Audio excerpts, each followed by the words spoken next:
出ていくわけじゃないのに開けてあげたんか。感心するわ、お前のそういう態度。見習うべきやな、日本人もいろんな諸外国の人間も。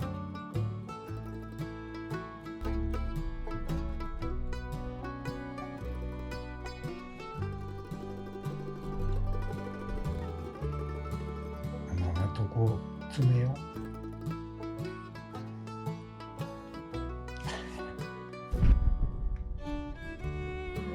3時、あら、まあいいや、3時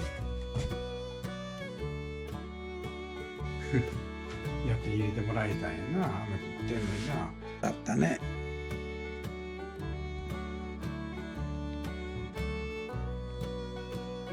この頃おばちゃんからの評価高得点続いてるよ。優しいからお前が。こ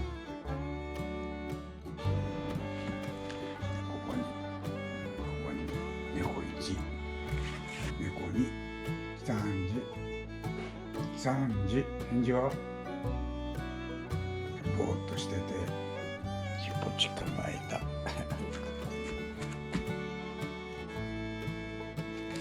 ばいません。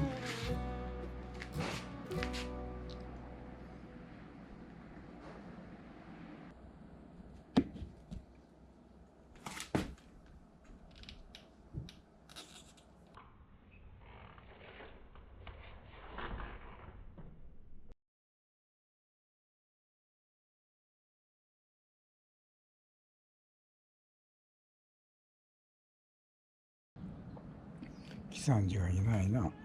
珍しいな。